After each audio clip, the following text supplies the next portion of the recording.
si trabajabas para Weinstein, para su productora que era Miramax, muy probablemente pues él había intentado algo contigo. Claro, tú puedes saber que Roman Polanski es un cerdo y es un abusador, pero a lo mejor ves La semilla del diablo o ves Chinatown y dices, es que es una película maravillosa, que me ha emocionado, que me ha despertado cosas y que sé que es una obra de arte. ¿Qué hago con esa sensación? ¿Qué hago con ese sentimiento? Una mala persona también es capaz de crear algo bello. Y hay mucha gente que es como negacionista de la verdad, ¿no? Que si te metes con su ídolo se sienten atacados personalmente. Y todo orbita en torno al dinero. Y si hay un tío, una figura poderosa y que todo el mundo sabe que es un cabrón, pues prefieren guardar silencio y mirar para otro lado. Que se está viendo ese cambio, que ahora cada vez más hay mujeres directoras, hay mujeres productoras y que son ellas las que pueden poner el dinero y no depender de los hombres, que tampoco quiero decir que todos los hombres sean malos, ¿no? Pero es verdad que los abusos de poder y siempre lo han cometido hombres. The Scroll Crew, un podcast de Belu Jiménez. Si te gusta el cine, me temo que este capítulo no te va a gustar, porque vamos a hablar de cine, sí, pero de esta cara B que no nos han contado tanto. Y es que normalmente todas las historias de éxito siempre suelen esconder una parte de la verdad, una parte importante y más oscura, más tapada. O como suele decir el invitado de hoy, todo lo que brilla también proyecta sombras a su alrededor.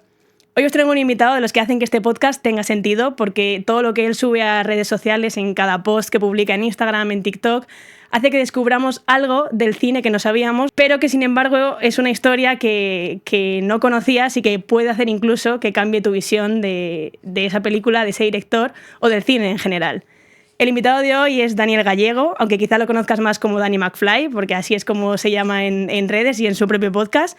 Dani es el creador del podcast El Lado Oscuro, y en este podcast lo que hace es precisamente eso, contar el lado oscuro de los genios, si es que podemos llamarlos así, del cine. Y por eso te decía que este capítulo, si eres muy apasionado del cine, puede ser que no te guste, porque después de escucharlo, y sobre todo después de escuchar el podcast de Dani, puede ser que cambies de opinión respecto a tus películas favoritas, incluso a tus actores o directores favoritos. Porque quizás esa gente a la que admiras tanto, en realidad fueron unos monstruos. Pero bueno, como el capítulo de hoy va a ser una charla entre dos periodistas, nosotros lo que tenemos que hacer es contarte aquí la verdad de las historias, y con eso te dejamos a ti que hagas lo que quieras, que ya es cosa tuya. Y te decía que el capítulo de hoy es un capítulo entre dos periodistas, porque Dani es periodista, él trabaja en Radio Nacional y además de eso hace el podcast que os he contado, El Lado Oscuro. También es youtuber y bueno, es un crack en redes, como os voy a dejar de hecho aquí antes de darle paso, un pequeño fragmento para que veáis cómo él nos habla del lado oscuro del cine. Si te gustan el cine, la historia y sobre todo el lado oscuro de las personas, este es tu podcast. Yo soy Danny McFly y esto es El Lado Oscuro. Gerard Depardieu ha sido acusado durante los años de diferentes escándalos sexuales por diversas mujeres, pero sus tentáculos también llegaron hasta España.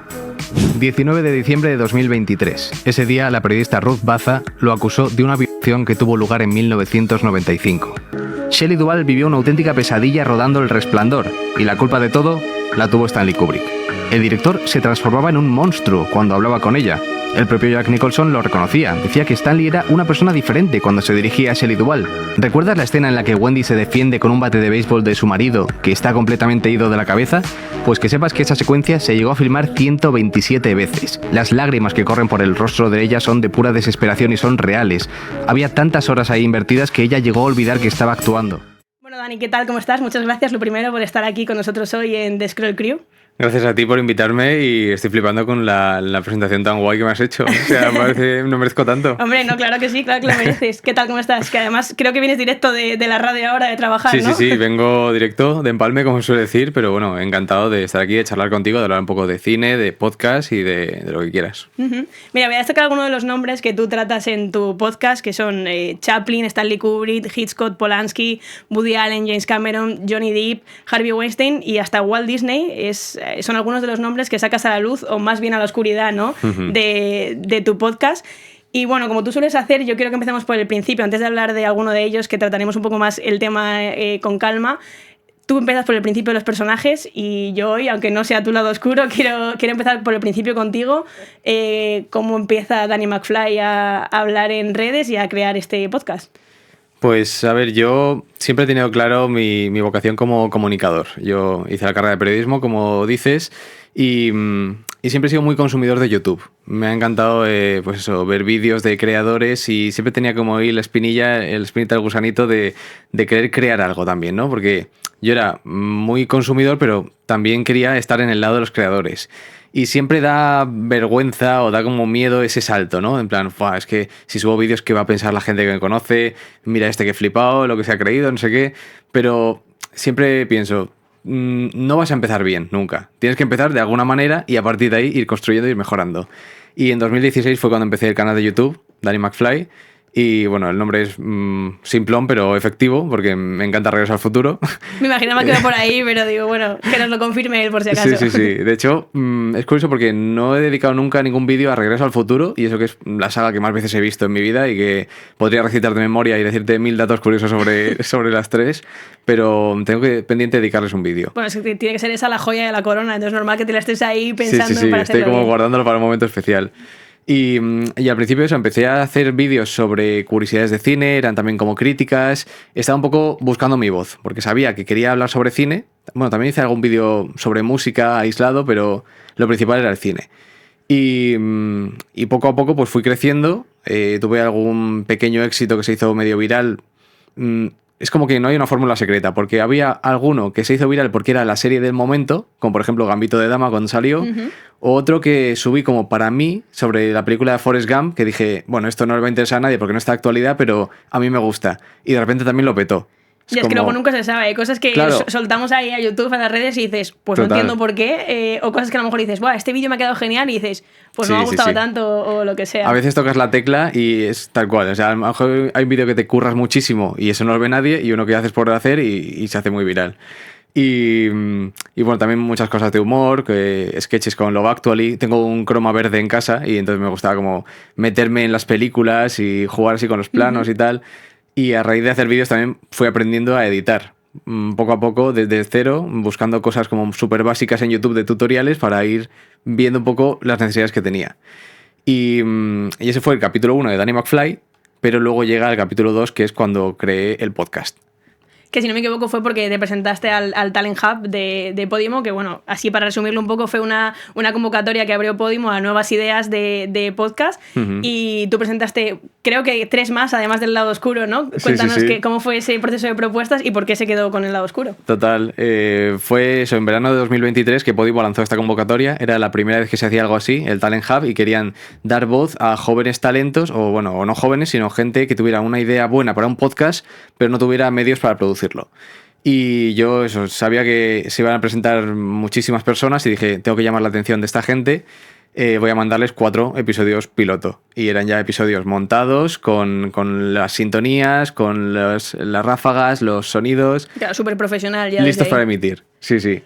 Y al final pues les gustó el lado oscuro, eran todos con temática de cine o de series, pero el lado oscuro era el que era un poco más controvertido, que era, como tú bien has explicado en la presentación, centrarme en las grandes figuras del cine, pero no en la parte que todos conocemos, que son sus obras y su parte más luminosa, sino en las grandes polémicas que a muchos no les gusta reconocer o recordar. Pero yo siempre digo que yo, los personajes que cuento, no me invento nada. Todo lo que cuento está bien documentado, está demostrado, y cuando es algo que sean rumores, me encargo de dejar bien claro que son rumores. Sí, que tú además coges ese rigor periodístico y dices, lo que yo cuento está comprobado, y lo que se dice que son rumores, que no se puede pues ni comprobar que son mentiras o son verdad, lo aclaras, y yo creo que lo haces muy bien además en el podcast. Pues te lo agradezco. Que además, bueno, te diré de hecho que yo presenté de Scroll Crew al Talent Hub, lo que pasa que era un proto versión, así que es verdad que luego ya a raíz de eso yo tenía claro como tú un poco que quería sacar adelante la idea, y entonces luego pues la fui limando, pues vamos a cambiar esto, voy a hacer esto, y si traigo a tal, y fue un poco el cambio.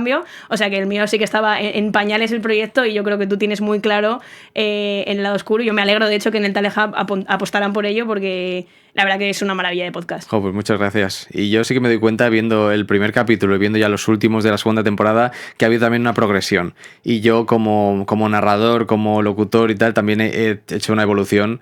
Y es lo típico que ahora te da como medio vergüenza ver los capítulos primeros, porque dices, joder, y la gente escuchaba esto, ¿no? Pero bueno, siempre intento hacerlo lo mejor posible, y soy un gran amante del cine, aunque parezca que no, porque al final es que les doy mucha caña, Pero precisamente por eso creo que está bien conocerlo todo, lo bueno y lo malo.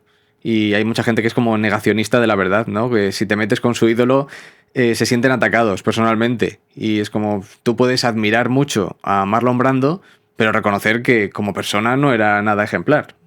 Totalmente. Y eso es lo que a lo mejor cuesta más de lo que tú haces con tu podcast, ¿no? Que hay gente que se lo toma un poco mal cuando son cosas que además lo que tú dices están confirmadas y verificadas. O sea, Claro, sí. No te estás inventando nada. Sí, total. Pero bueno, lo disfruto mucho. La verdad es que es un trabajo complicado porque al final tengo también que diseccionar a gente a la que yo también admiro y es como adentrarme en sus partes más oscuras, pues a veces no es agradable. Por ejemplo, recuerdo el capítulo de Chaplin, que ese sí que me impactó mucho porque tenía la imagen de Chaplin que tenemos todos, ¿no? Alguien en el mundo de la comedia dedicado a hacer reír a los demás, de apostar por una sonrisa, un día sin reír es un día perdido, todo eso. Pero en realidad pues no se comportó de la mejor manera. También es cierto que es difícil juzgar a las figuras del pasado con la ética actual, ¿no? Ya, con las que han pasado muchos años Sí. rompe un poco, pero bueno, es verdad que Chaplin, por ejemplo, fue como muy... trabajar con él decían que era bastante horroroso porque él quería hacerlo todo si pudiera, ¿no? Sí. Hay muchos casos como este perfil de Chaplin, por ejemplo el de Kubrick, que eran genios que tenían muy claro lo que querían y se exigían a sí mismos tantísimo, que, bueno, lo exigían a los demás muchísimo, pero porque ellos a sí mismos también se exigían un montón, como Gene Kelly, por ejemplo, también. Hay muchos en el Hollywood clásico y hoy en día pues serían tachados de explotadores laborales, de sinvergüenzas canallas, pero es como, realmente, para llegar a ser grande, a lo mejor había que hacer en aquellas ocasiones ese tipo de sacrificios, pero está mal visto tratar a los demás de esa manera. Sí, o por lo menos, al menos lo que tú dices, saberlo, porque tú puedes, todos conocemos a Chaplin, pero nadie nos ha hablado de decir, ostras, el cine de Chaplin era genial, fue un revolucionario para la época, pero Chaplin también trabajaba así, o sea, es como que lo que Claro. tú decías, conociendo las dos cosas, tú ya luego puedes formarte la opinión que quieras, pero necesitas conocer las dos partes para... Exacto, sí. para Yo poder lo que tirar. trato es de divulgar y, como digo, no me invento nada, sino que recojo información ya existente y la pongo a disposición del público y muchas veces es algo impactante, porque aunque sean figuras muy conocidas, son anécdotas que casi nadie conoce y que les impacta. Y yo siempre que alguien lo cuestiona digo, tan sencillo como buscarlo en Google, digo, busca las palabras clave de lo que estoy contando aquí y verás que es cierto. O sea, que hay libros y gente que lo ha contado, que ha convivido con él y que luego ha dado entrevistas y lo ha Claro, contado. exacto, incluso eso, entrevistas. Me gusta mucho también ver entrevistas de los propios protagonistas que han vivido eso para contarlo, porque es verdad que muchas veces en los testimonios se puede perder algo, se puede Ya exagerar. un poco teléfono escacharrado de lo que contó, luego un periodista lo exagera o lo que sea y se pierde un poco Claro. más. Uy, Por perdón ejemplo- que le he dado al micro, como siempre. Por ejemplo, estaba recordando en el capítulo de Gene Kelly, había un dato que decía que Donald O'Connor tuvo que hacer la pirueta del Make 'Em Laugh, la canción famosa de él, que tuvo que intentarlo tantas veces y repetirlo tanto que se hirió, se lesionó, que acabó yendo al hospital. Y eso siempre lo puse en cuarentena. Dije, a ver. Y ya investigando más en profundidad vi que no, que eso era como una exageración porque él jamás, Donald O'Connor, en ninguna entrevista hizo ninguna referencia a estar ingresado en el hospital. Dije ya, primera señal que esto no ocurrió. Ya que si no lo hubiera contado, si hubiera pasado eso, lo hubiera contado más Claro, adelante. habría habido alguna mención, alguna referencia a lo que sea.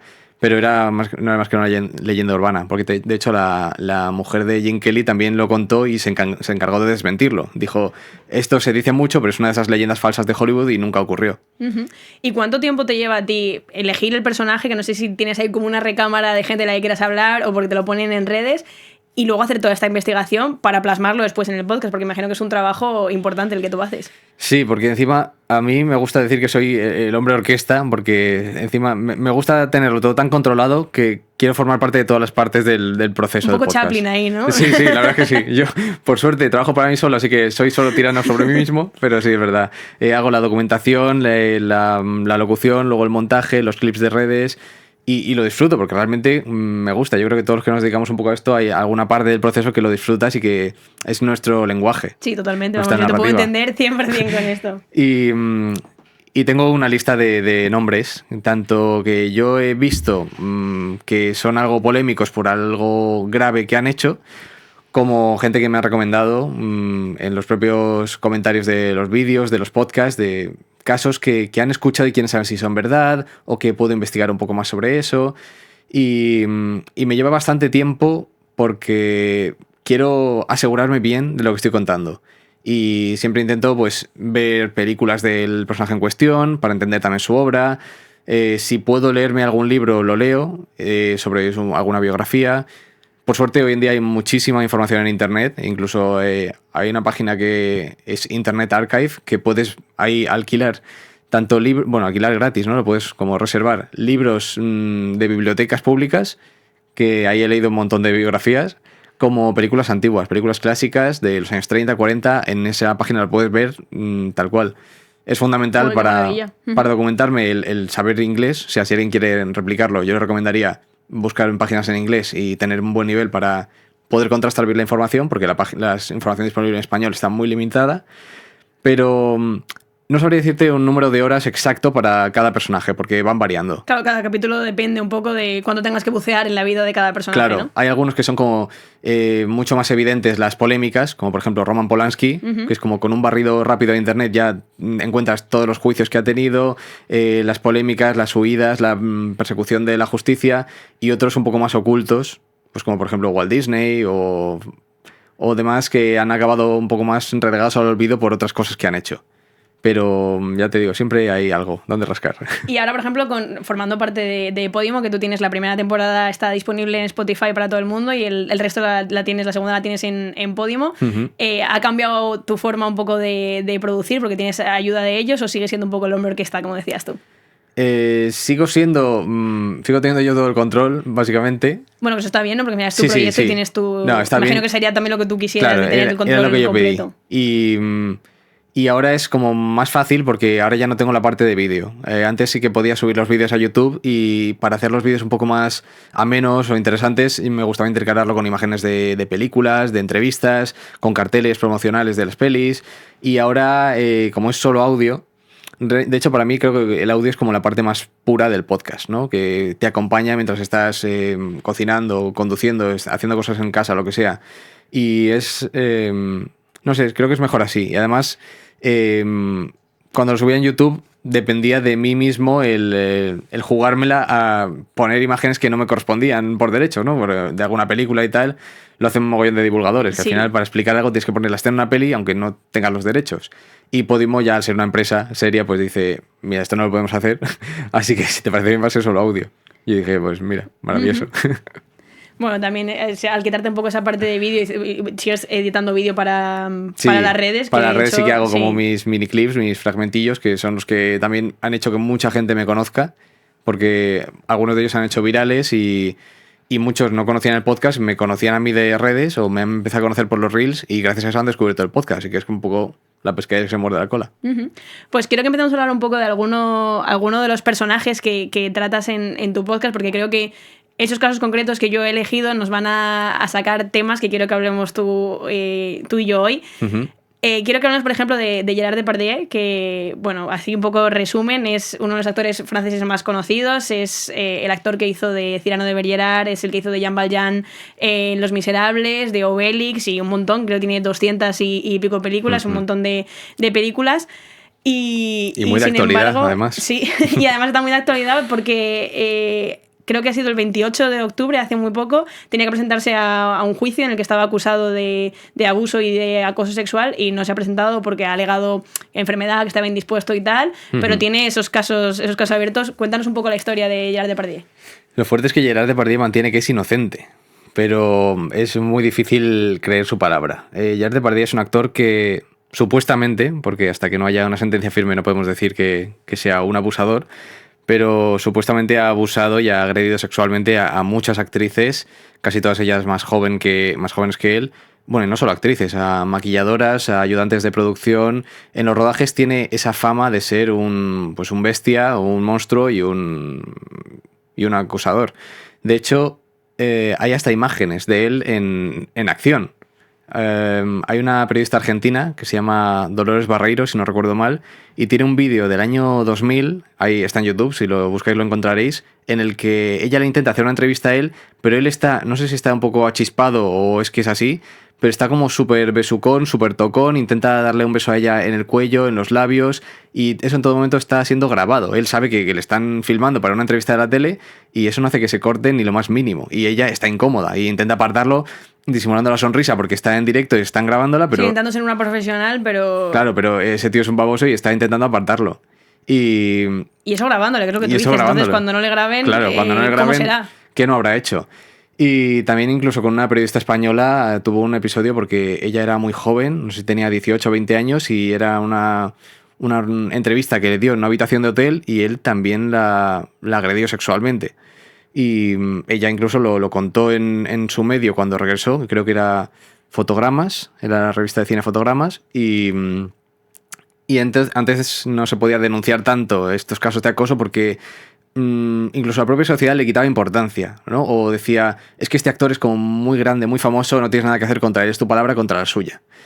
Pero yo creo que en los casos de abuso sexual casi siempre no hay una sola víctima, sino que hay muchas. Es como una desviación de conducta que exige repetición.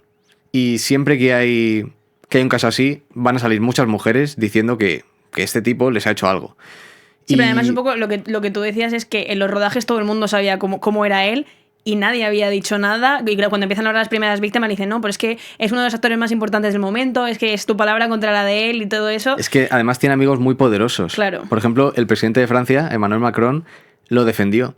Cuando ya estaba, o sea, cuando ya le habían denunciado. Sí, estaba acusada por muchas mujeres, un montón de voces. Hubo todo un movimiento en Francia de mujeres que se unieron y salieron a alzar la voz porque había habido muchos años de silencio hasta que por fin eso fue escuchado y fue escuchado sobre todo por la justicia.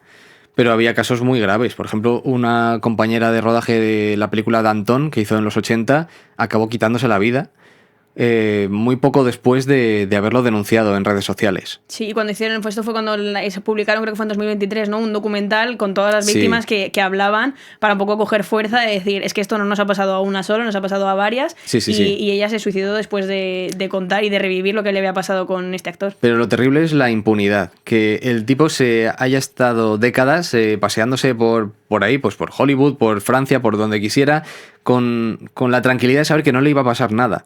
Hay otro documental también que salió, que rodó en Corea del Norte, en el que aparece de nuevo delante de la cámara haciendo comentarios vulgares y muy soeces sobre niñas, sobre montando a caballo, y eran como muy desagradables, sexualizándolas, cosificándolas. Y de nuevo, esto aparece grabado en cámara y él sabiendo que estaba siendo filmado. Sí, en un documental que de hecho creo que ese documental fue un poco como la gota que colmó el vaso después de estas denuncias. Sí. Cuando alguien publicó ese documental y ese vídeo, dijeron, mira cómo es este tío cuando le están grabando. Fue una cadena francesa y es un documental que no era de actualidad, sino que se había rodado unos años antes, pero en ese momento en el que se emitió, la gente se dio cuenta. La sociedad francesa abrió los ojos y dijo, ostras, es que no hay duda, o sea, estoy viendo, lo que están viendo mis ojos es lo que está ocurriendo y lo que ha dicho este tío. Y bueno, aún la sociedad francesa sigue un poco dividida, tiene defensores y tiene detractores, pero yo creo que está más que claro que no ha hecho nada bien y quiero creer que la justicia funciona y que recibirá el peso de ella. Esperemos a ver si al final se acude al juicio y le condenan, porque claro, a mí es que el tema que me lleva a este caso es el poder, que es un poco piedra angular de muchos de los personajes de los que tú hablas, porque eso, cuando las mujeres han empezado a hablar, cuando han pasado 2 años, era como, es que era una persona tan poderosa que la gente le protegía en Hollywood, de los rodajes en Europa, Macron mismamente, sí. Creo que también, bueno, de hecho él tiene nacionalidad rusa porque es amigo de Putin y Putin le protege y le tiene como de sus elegidos. Exacto. El poder que se tiene en Hollywood puede ser uno de los problemas que hayan desencadenado este tipo de comportamientos, de saber que son intocables, por decirlo así, de creerse un poco dioses de Hollywood. Sí, es tal cual. Yo creo que es el poder, además el poder del hombre hetero blanco que ha sido el dominante durante tantas décadas. Esa figura del productor, que él es quien decide si una actriz joven tiene una oportunidad o no. Y ella es como algo sabido durante toda la vida, ¿no? Si tú quieres salir en esta película, pues tienes que acostarte con este hombre o caerle en gracia, hacerle cierto tipo de favores para que te dé una oportunidad. Y es grave y es terrible, pero mucha gente ha pasado por ahí para poder conseguirlo. Y ahora, por suerte, pues estamos viviendo una época en la que se está empezando a alzar la voz. Y no sé yo si llegaremos a erradicar este mal, porque son palabras mayores y es algo endémico en la sociedad, pero sí que es verdad que se están consiguiendo avances que no se habían conseguido nunca. Y ahora se cree a la víctima. Antes es como que recomendaban a la víctima que guardara silencio para no meterse en problemas, a pesar de que lo que estaba viviendo era una injusticia terrible. Sí, es que es un sistema que ha estado protegiendo a los culpables y no a las víctimas, cuando yo creo que ahora sí que estamos intentando por lo menos que desde las instituciones cambie el que, pues eso, si alguien levanta la mano y decir, a mí me ha pasado esto en este rodaje o en mi trabajo o en donde sea, que haya mecanismos o por lo menos procedimientos que empiecen, aunque haya que mejorarlos evidentemente, que no, vamos, no lo pongo en duda, que por lo menos digan, bueno, vamos a ver, porque hasta ahora era como... Bueno, mejor no lo cuentes porque es que con lo poderoso que es este tío, nadie te va a creer. Y es como, no, será al revés. O sea, es que al final ahí había un sistema entero protegiendo a estas personas. El sistema protege al dinero y el dinero venía de los poderosos. Y es como, tú puedes moralmente creer a la víctima, pero es que todo orbita en torno al dinero. Y si hay un tío, una figura poderosa y que todo el mundo sabe que es un cabrón, pues prefieren guardar silencio y mirar para otro lado. Y es incluso, bueno, el ego que comentábamos también, porque ahora Gerard Depardieu, él lo niega todo, por ejemplo. No es que tampoco diga, estoy arrepentido, pido perdón, asumo un poco las consecuencias de mis actos. Es que no sé siquiera si él sabe que ha hecho mal, porque ha sido tantos años de impunidad que a lo mejor él pensaba que tenía derecho a eso, que las mujeres caían rendidas a sus pies y que él tenía derecho a hacer lo que quisiera con ellas. No lo sé, creo que hay algo psicológico ahí. No soy experto, no soy psicólogo ni psiquiatra, pero hay algo que habría que investigar. Y bueno, has hablado también un poco de este cambio que se está produciendo ahora, un cambio que en parte vino dado por el Me Too, que ocurrió con el caso de Harvey Weinstein. Sobre todo el movimiento Me Too ya existía como en comunidades marginales y tal, pero creo que fue una de las actrices que lo trajo al mundo de Hollywood, lo que estaba pasando con Harvey Weinstein, que bueno, es bastante conocido, pero háblanos un poco de esto y cómo ese movimiento Me Too ha cambiado un poco, o por lo menos sentimos que ha cambiado un poco las cosas en Hollywood ahora mismo. Sí, Harvey Weinstein el nombre que a todo el mundo le viene a la cabeza cuando piensa en el Me Too, en acoso sexual o en los abusos de poder en Hollywood, al menos en la época actual, que es lo que hemos conocido. Y es un tipo que ha estado produciendo películas durante más de 30 años y ha hecho auténticos exitazos que todos hemos visto. Como por ejemplo El indomable Will Hunting o casi todas las películas de Tarantino, por no decir todas. Sí, ha sido productor de Tarantino. De hecho, no existiría Tarantino si no hubiera sido por Harvey Weinstein, que fue quien le dio la oportunidad. Y Tarantino llegó a decir en alguna entrevista que él sabía, bueno, no sabía, pero como que intuía todas las cosas que él hacía, pero que prefería pues mirar para otro lado porque enfrentarse a él habría supuesto dejar de trabajar con él y por tanto dejar Hollywood. Sí, arruinar su carrera cinematográfica. Sí, que es lo que le habría pasado a muchas actrices, ¿no? Es como, tengo que hipotecar mi carrera para huir de este tío, o paso por el aro y tengo un futuro en la industria. Porque de nuevo es lo que hablábamos, el poder y esa capacidad que tienen el veto de meter a la gente en la famosa lista negra de Hollywood, que con lo que cuesta llegar hasta ahí, nadie quería que te metieran en esa lista y han pasado por cosas que son inaceptables de pasar por encima. Total, y de hecho más de una actriz la han apartado por completo de la industria. Es el caso de Mira Sorvino, por ejemplo, que Peter Jackson la quería para la película de Señor de los Anillos y Harvey Weinstein dijo no. A esta tía no, porque es muy problemática. Y como la palabra de Harvey Weinstein valía todo, pues nadie lo cuestionaba. O el caso de la actriz que salía en Leyendas de Pasión, ahora no recuerdo el nombre, pero también era muy prometedora a finales de los 90 y parecía que iba a tener una carrera muy larga, pero no quiso pasar por el aro y, bueno, de hecho, creo que Harvey Weinstein abusó de ella y como no fue bien, él dijo que ella era problemática. Y entonces la apartaron por completo. Yeah. Y hay casos auténticamente dramáticos de gente que ha sufrido por las garras de Harvey Weinstein. Es el caso también de Gwyneth Paltrow, de Angelina Jolie y de muchas otras que han ido saliendo a la luz. También Uma Thurman. En aquella época, si trabajabas para Weinstein, para su productora que era Miramax, muy probablemente pues él había intentado algo contigo.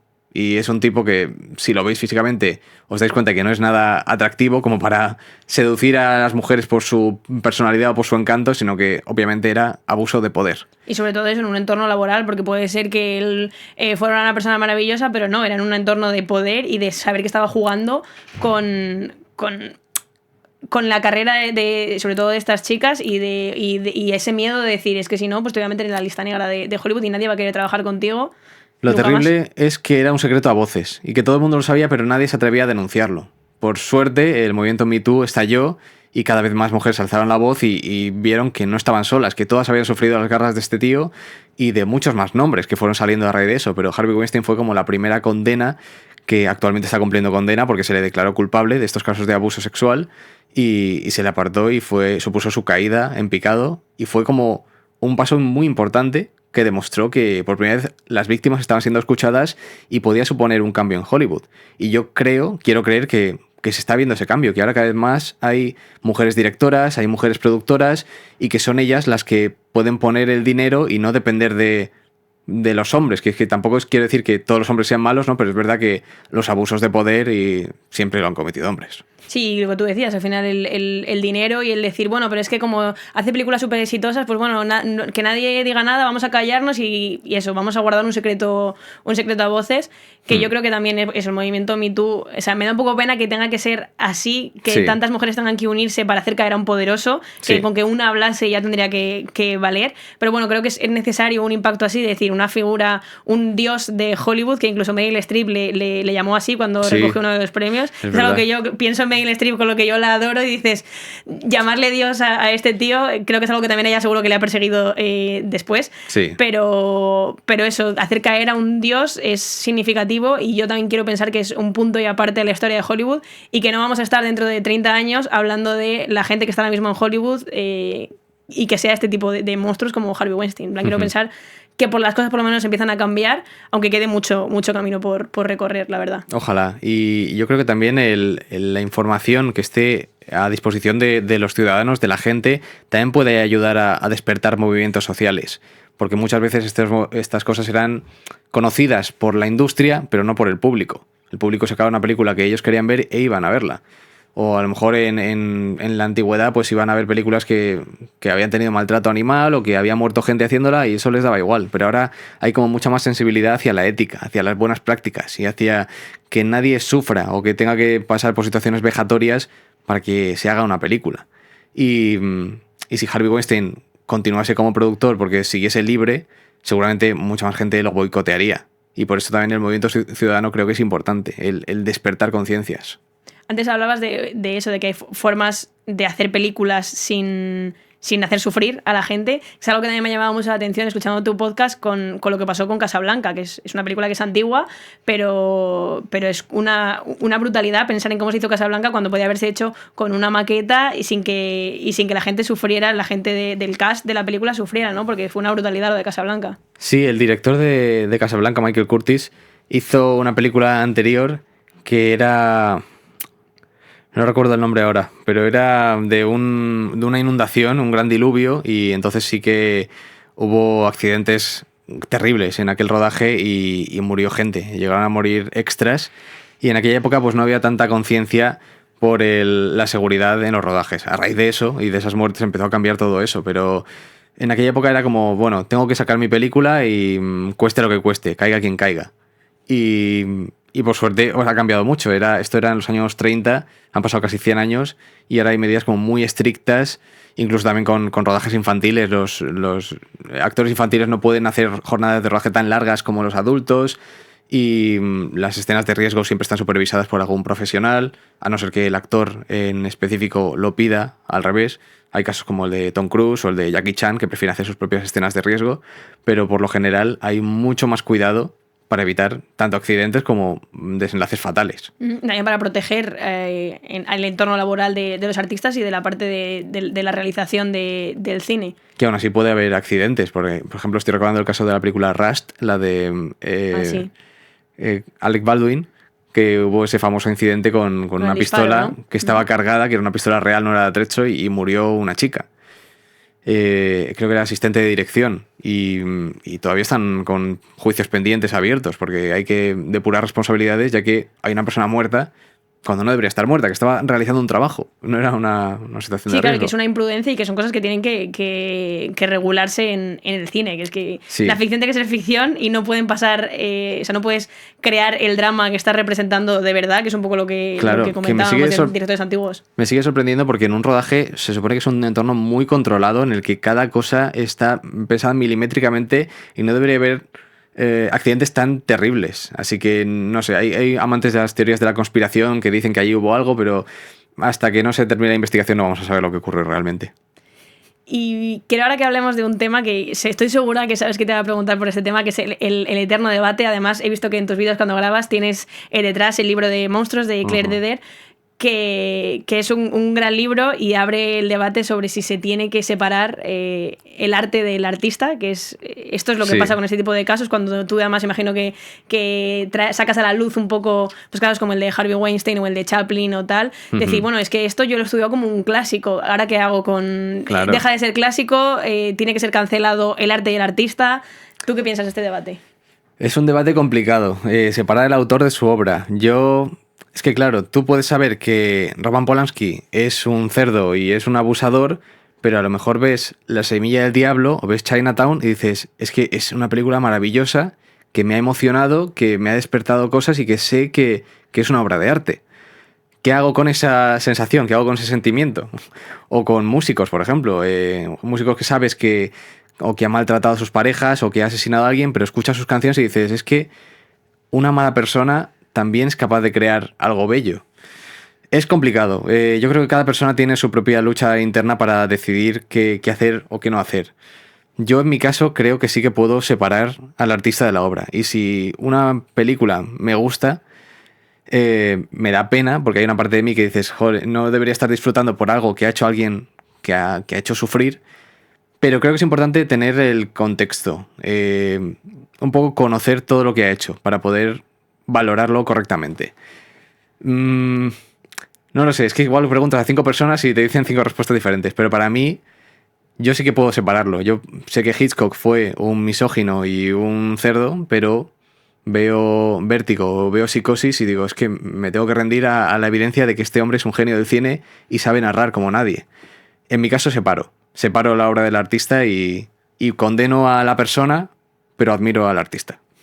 Pues mira, ya que te has mojado, que me parece muy bien, que es un poco lo que te pedía, yo creo, o sea, se puede hacer esa separación, pero lo que tú haces, por ejemplo, es indispensable, porque tú puedes, sabiendo lo que ha pasado, ver Psicosis desde una perspectiva de decir, vale, solo estoy viendo el plano audiovisual, sacando el esquema Hitchcock y tal, pero tú sabes lo que ha pasado, que hasta ahora para mí lo que estaba pasando son grandes clásicos y nunca se ha contado lo que estaba pasando en ese rodaje, quién hizo esa película, lo que sufrieron los actores cuando vivieron esa película. Entonces, para mí, conocer las dos partes es como la condición un poco para decir, separamos artista de arte, sabiendo, teniendo la información. Porque... Es que si no tienes solo la mitad del cuadro, no puedes valorarlo correctamente. Claro, y a ver, yo entiendo que esto nos ha pasado a todos. Mira, yo antes te mencionaba a Meryl Streep, cuando ves un artista, un director que te encanta, que tú lo que ves dices, eso, me ha emocionado, es que o sea, que pasen casos así de alguien que te gusta mucho, sí, es muy complicado y duele y tú dices, jo, pues si es que a mí esta persona me encanta, si este canta, ¿cómo va a ser así? Y tú dices, pues es que las pruebas están, hay una denuncia, entonces cuando hay una denuncia y está comprobado lo que ha pasado, ya está, ¿no? O sea, ese fanatismo creo que es un poco el que ha llevado a hacer, además del tema del dinero, que esto se haya prolongado tanto en el tiempo, porque pues eso, este tipo de casos, y tú decías, no, pero si es que esta persona es que es un genio, mira qué películas hace, es que mira qué dinero hace en sus películas. Entonces creo que el dejarnos llevar por, no, es que lo bueno que es, ha sido un poco lo que ha llevado a que haya costado tanto destapar este tipo de cosas. De hecho, hay un término psicológico para eso que se llama relación parasocial, y es cuando tú sientes que conoces a una persona. Cuando tú ves una película de Brad Pitt o de Johnny Depp y dices, es que este hombre me ha hecho muy feliz durante muchas películas y es como, no puedo concebir que tenga un lado oscuro, una parte negativa. Pero esa persona en realidad no te conoce a ti. Tú conoces la imagen que ellos te quieren mostrar y que te han querido enseñar. Y el resto de huecos que no conoces lo has completado con tus propias imaginaciones, tus propios pensamientos o prejuicios.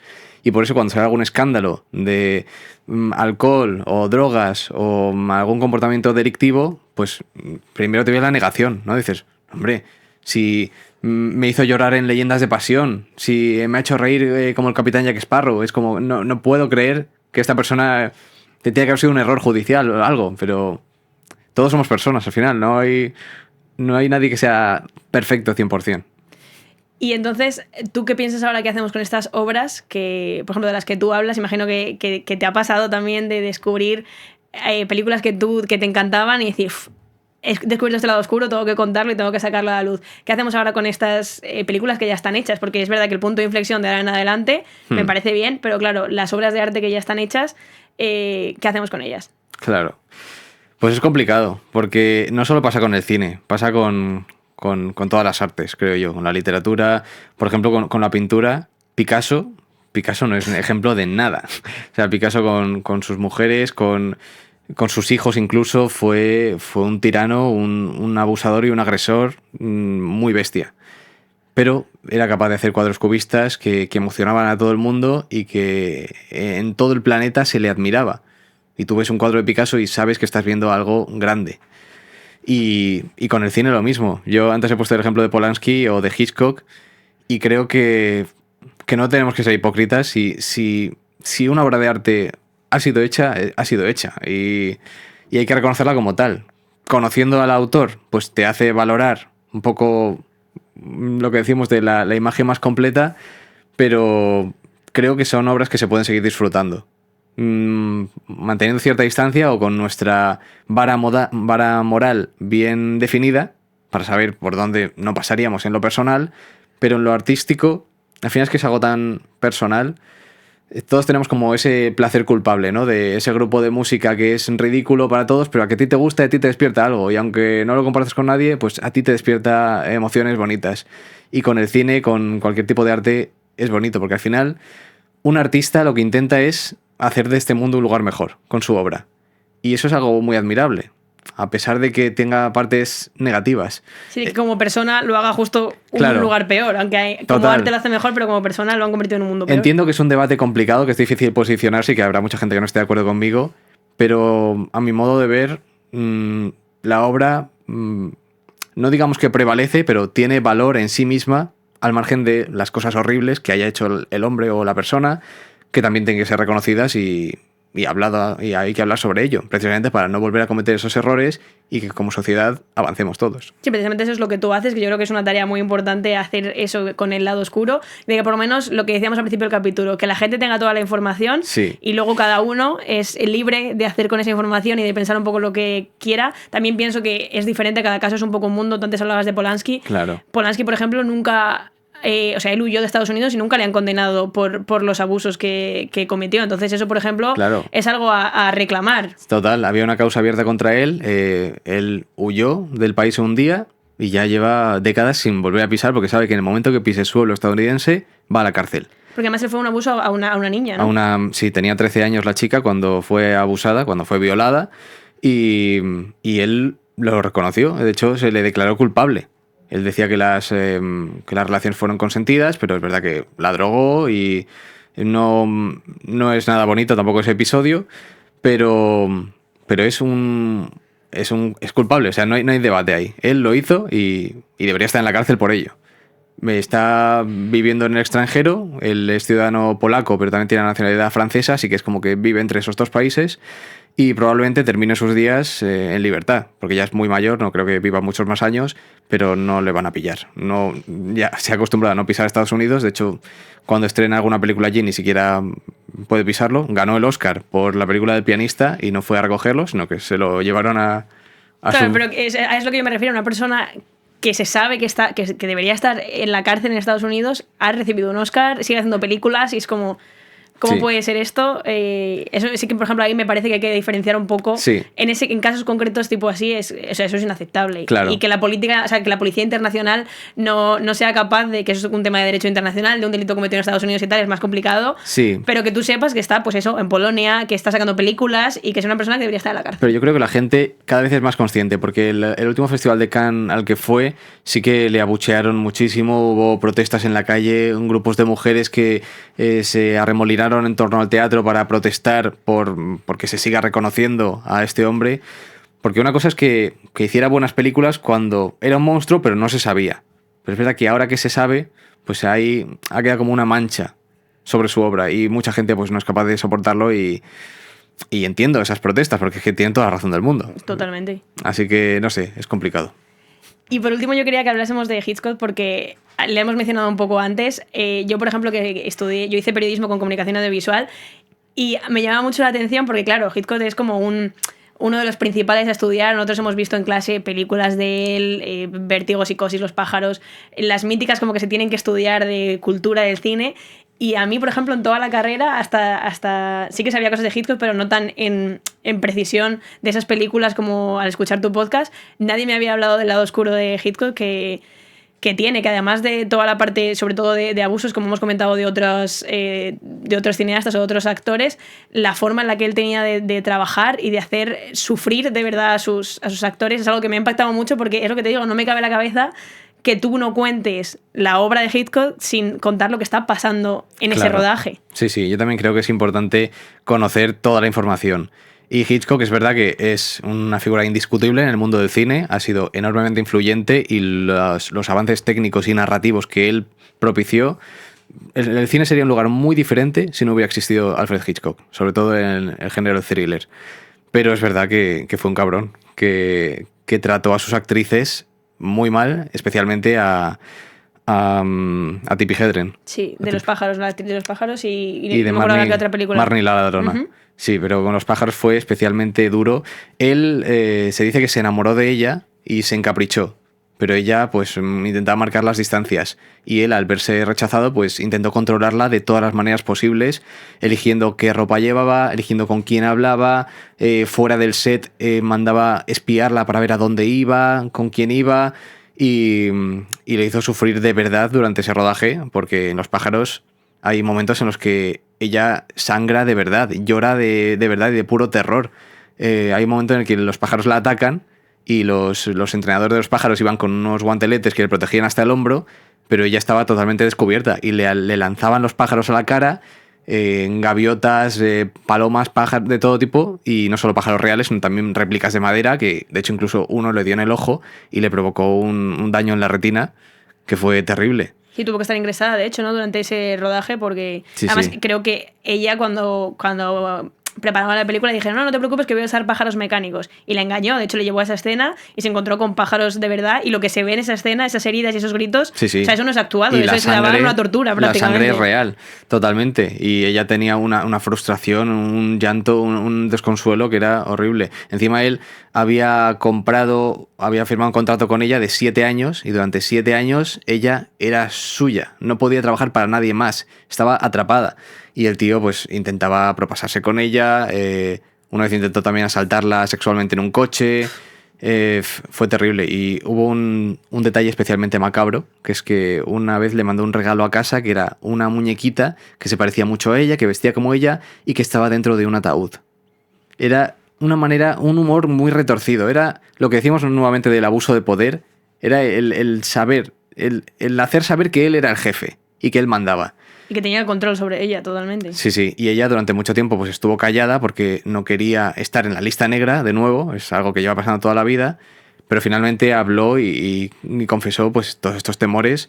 Pero es verdad que habló una vez que Hitchcock hubo muerto. Era por miedo a enfrentarse a él. Era tal el temor a enfurecer a un gran titán de Hollywood que podía acabar con tu carrera, que estuvo silenciada.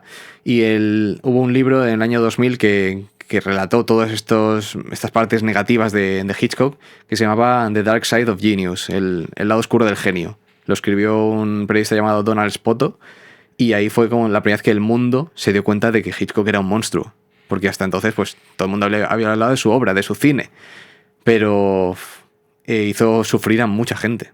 Sí, porque también, por ejemplo, de hecho, su escena más conocida, la que todos tenemos en mente, la de la ducha de Psicosis, sí, fue una tortura para Janet Leigh, ¿no? Janet Leigh, sí, sí. De hecho, acabó tan traumatizada que ella contaba en entrevistas que desde esa película nunca volvió a ducharse y entonces solo se bañaba y en unas condiciones muy específicas, que era que tenía que cerrar la puerta con pestillo de la calle, tenía que tener la puerta del baño abierta para estar pendiente de si entraba alguien, poder reaccionar.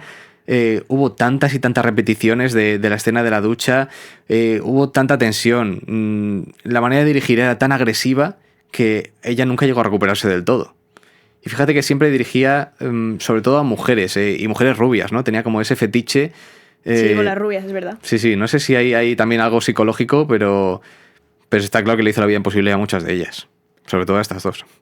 Claro, es que eso me hace pensar también que hasta qué punto la genialidad está como vinculada a la locura, porque pues eso, Hitchcock podría ser un genio, pero Pero es que este tipo de cosas, de mandarle la muñeca, de forzar así, estar 7 días grabando la escena de psicosis de la ducha, ¿hasta qué punto la genialidad vemos que está siempre o casi siempre vinculada a un punto de locura o incluso de psicosis, nunca mejor dicho, personal de estos genios del cine? Pero lo peor de todo es que no son casos aislados. Hay muchos más casos de directores que aterrorizan a sus actrices porque no quieren que actúen como si estuvieran asustadas, sino que estén asustadas de verdad. Es el caso, por ejemplo, de Kubrick con Shelley Duvall en El Resplandor. Aquello fue también una tortura auténtica para ella. Estuvo días enteros en los que se levantaba y se echaba a llorar por el miedo que le infundía. Ella llegó incluso a tener un ataque de ansiedad y hay imágenes del making of del Resplandor que se ve como ella se toca el pelo y se arranca mechones de la cabeza. Del estrés, ¿no? Del puro estrés. Se le iba cayendo. Claro, ves, es que eso es lo que yo me refiero. Ahora ves esa escena del Resplandor y yo la veo con ojos diferentes. De que digo, es que esta persona está sufriendo de verdad, no es que te ha cambiado. Qué buena actriz, es que te está sufriendo. Claro, cuando sabes cómo se hizo aquello y lo que se sufrió para conseguirlo, ya te da un escalofrío, pero no tanto por la historia en sí, sino porque sabes la verdad que hay detrás. Y es terrible. De hecho, el caso de Kubrick es particular porque se dice que tenía o autismo o algún espectro, algo del espectro autista, porque tenía también muchas dificultades para relacionarse con los demás, tenía muy claro lo que quería, pero no sabía muy bien pedirlo y todo el mundo que trabajaba con él decía que era un tipo muy raro. Es verdad que en su época no había tantos exámenes psicológicos y es difícil de determinar. Ya como para tener esa ayuda o esa asistencia que igual necesitaría. Sí, pero... A ver, no fue tan grave con otras personas como lo fue con Shelley Duvall, que fue un caso como especialmente llamativo porque la gente estaba flipando. Sus compañeros de reparto decían, no sé qué le ha dado con Shelley, pero ¿por qué la trata así? Porque con ella es como que se transformaba y le hacía la vida imposible porque quería que ella estuviera asustada. Su papel en esa película era estar asustada todo el rato. Imagínate qué horror. Es que ves, es lo que te digo, que eso cambia mucho la visión de la obra. Sí. ¿Y cuál es, de los casos que has contado, de los que te quedan por contar, cuál es el que más a ti te ha impactado? Pues igual porque fueras como muy fan personalmente o por la brutalidad de la historia que has tenido que contar. Pues el de Kubrick me impactó mucho, la verdad, porque todo el caso de Shelley Duvall... También el de Polanski es como de los más conocidos, pero siempre escuchas rumores, ¿no? Pero ya cuando empiezas a investigar y dices, es que esto ocurrió de verdad, esto pasó, es terrible. Me gustó mucho también el caso de Woody Allen, porque ese es como el capítulo más distinto que tengo de los de la primera temporada, porque no tanto fue condenar a Woody Allen, sino defenderlo. En función a la investigación que hice... La disputa que tenía con Mia Farrow, que era su exmujer, ella le acusó básicamente de haber abusado de su hija de 7 años, Dylan. Y hay muchas pruebas que indican que eso nunca ocurrió así. Porque, como decimos, si hay un abusador sexual, lo normal es que haya muchas víctimas. Pero no tiene sentido que lo que ocurrió aquel día, el supuesto abuso de la niña, ocurriera delante de una casa llena de gente, con 3 adultos presentes por ahí, a los 50 y pico años, cuando nunca antes había tenido ningún problema con nadie.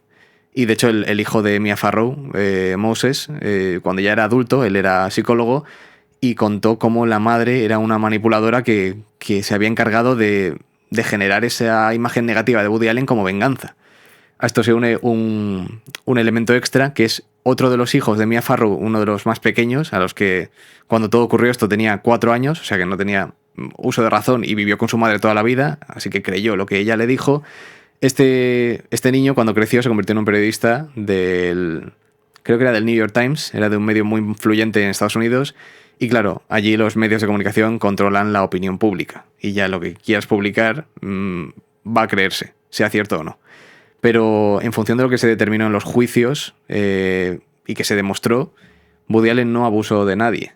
Lo que pasa que todo este movimiento Me Too ha provocado muchas cosas buenas, pero también alguna negativa, como por ejemplo falsas denuncias. Y en el caso de Woody Allen es especialmente controvertido porque todas las pruebas parecen indicar que él no abusó de su hija, pero su madre y la propia niña siguen convencidas. La niña tenía 7 años cuando eso ocurrió y en su relato había cosas que no tenían sentido, se inventaba habitaciones que no existían y había como elementos muy de guión que parecía que la madre se lo había puesto en la cabeza, ¿no? Como un tren que daba vueltas en funcionamiento mientras eso ocurría. Es como muy cinematográfico y es todo como muy turbio. Pero la sociedad... Y bueno, de hecho, los hijos también han sido, o sea, lo que tú decías cuando han hablado, han contado como un poco la tortura que ellos vivieron por parte de su madre, ¿no? Eso, los hijos que han sobrevivido, porque hay varios que se quitaron la vida después de la vida con la madre, con Mia Farrow, y es una historia como mucho más oscura de lo que parece a simple vista, porque la gente se queda con, no, es que Woody Allen está casado con su hija. Confunden el caso de Sun-Ji con el de Dylan. Y Sun-Ji no era hija de él, era hija de su pareja, de Mia Farrow, que yo entiendo que es raro. Sí, a ver, sí, un poco sí. Pero no es nada ilegal. Y bueno, está claro que todas las personas tienen su luz y su oscuridad, ¿no? Pero en ese capítulo del podcast me centro especialmente en el caso de la supuesta violación de la niña, de Dylan Farrow. Y me encargo de demostrar con hechos que no fue tal. Uh-huh. Sí, y el papel de Mia Farrow en la vida de Woody Allen y en la de los hijos de esta pareja. Sí. Y ese fue un capítulo que me gustó mucho investigar porque tuve mis dudas. Porque claro, es que como ya me había generado un nombre de estoy castigando a los hombres malos. Ahora llega uno que todo el mundo me ha dicho, tienes que hablar de Woody Allen. Y cuando me pongo a investigar, resulta que no es lo que todo el mundo cree. Digo, ¿qué hago? ¿Voy con la corriente general, que sé que todo el mundo me va a aplaudir? ¿O voy a contracorriente? Me van a criticar, pero soy fiel a la verdad. Y al final, como periodista, yo no puedo contar algo que sepa que es falso. Y por el momento hasta ahora lo que tú has investigado y lo que hay es lo que tú has contado. Entonces, claro, que más adelante haya nuevas cosas y haya que actualizar esa información, pues bueno, exacto, eso es otro tema. Con tú la información no te que niegas tenemos... a decir, claro, con la que hay ahora, tú has contado una verdad comprobada. Que me parece que es lo que tenemos que hacer los periodistas. Al final de eso va todo. Total. Y claro, estos temas que son un poco polémicos, un poco por no decir mucho, Total. En las redes sociales, ¿cómo lo gestionas? Porque ahora la comunidad del lado oscuro está creciendo bastante y como, a pesar de que el podcast lo has empezado este mismo año, ¿no? En 2024, sí. ¿Cómo va esa polémica? ¿Recibes mucho hate de mucho fanático que no quiere, pues eso, recibir esa información como verídica cuando tú les dices además, oye, que es que esto está comprobado y más que comprobado, que es que esto es lo que es? Sí. A ver, yo entiendo que cuando alguien ve un vídeo mío en Reels, es un vídeo de 1 minuto fuera de contexto y alguien pues no me conoce, no sabe el rigor o el cuidado o el tiempo que invierto en cada investigación y pues si es una información que contradice lo que ellos creían, pues muchas veces la reacción es negativa, como digo, de negacionismo o incluso de atacarme. Yo siempre intento que la gente vaya al podcast completo, porque no es lo mismo contarte algo en 1 minuto que contártelo en 25 y ya lo puedes poner mejor y te lo explico bien. Es verdad que la gran mayoría de gente, los que sí que son seguidores, pues me conocen, saben cuál es mi manera de trabajar y me apoyan y me siguen. Pero al final el Reels, el algoritmo te muestra gente que no te sigue y que no te conoce, así que hay muchos comentarios negativos. Y bueno, es complicado porque no es un contenido amable. Al final es un contenido incómodo, en muchos casos, yo creo que necesario, porque si te gusta el cine o te gusta un actor, tienes que saberlo todo, no puedes filtrarlo o sesgarlo de alguna manera. Pero en general estoy contento con la comunidad que estoy creando y con el apoyo que estoy recibiendo. La primera temporada sí que estaba en abierto y es que me descubrió mucha más gente. Las siguientes están en Podimo, que es una plataforma de suscripción, es más exclusiva y entiendo que no todo el mundo pueda o quiera pagar una suscripción y es más complicado que contextualicen ese reel que han visto suelto. Pero yo estoy contento con lo que estoy haciendo y creo que estoy satisfecho y voy a seguir haciéndolo de la mejor manera posible y sobre todo de una manera que no sea aburrida, porque es una historia que cuento yo con una única voz que es la mía y lo que no quiero es que la gente se aburra y quiero que lleguen al final del capítulo, que no se descuelguen entre medias. Y en eso sí que estoy muy agradecido porque en los datos de escucha veo que la tasa de finalización es súper alta en comparación con otros podcasts y creo que tiene sentido que es un relato que la gente quiera empezarlo y terminararlo. Y que es importante que no te quedes solo con el principio porque al final tú has construido esa información, claro. De decir, son 20 minutos en los que te voy a explicar absolutamente todo, sí. Para que te quede claro. Si te quedas solo con una parte, a lo mejor te estás perdiendo otra parte más que queda por contar en el final o Claro. lo que sea. Yo intento enganchar al principio contando algunos de los highlights de los que voy a hablar en el capítulo, de por qué estoy hablando de esta persona en concreto. Luego ya empiezo por el principio para hacer un poco un repaso de su biografía, de las cosas que le han llevado a hacer esas cosas, pero tienes que entenderlo todo para comprender lo que ha pasado. Y estoy contento por cómo está reaccionando la gente. O sea que, bueno, un poco lo malo es esos comentarios de gente que no ve el capítulo entero Sí, y lo bueno también la reacción pero bueno, de la gente, ¿no? Yo creo que cualquiera que se dedique a Internet está ya más que acostumbrado a los comentarios negativos. Al principio me afectaban más y podía recibir 50 comentarios buenos y uno malo, y era el malo que me estaba como quitando el sueño porque tenía ese afán. A todos nos gusta caer bien o que admiren lo que hacemos. Y dije, ¿por qué esta persona me ha insultado? ¿Por qué esta persona no le ha gustado? Y yo intentaba razonar con ellos, ¿no? Pero al final la gente actúa por impulsos. Y cuando alguien te insulta en redes sociales, ha dedicado 5 segundos de su tiempo. Tú no tienes que dedicar más de esos 5 segundos a preocuparte por eso. Y creo que es algo que cualquier creador, grande o pequeño, tiene que pasar para aprender, ¿no? Es muy fácil verter una opinión y no todas las opiniones valen lo mismo. Y al final te tienes que preocupar por lo que... Primero por lo que pienses tú, de tu propio trabajo, y luego de las personas que te apoyan, que te quieren, que te conocen y que pueden darte una perspectiva como un poco más global y más amplia, no alguien que se ha topado con tu vídeo, ha visto 10 segundos y se ha puesto a verter pestes.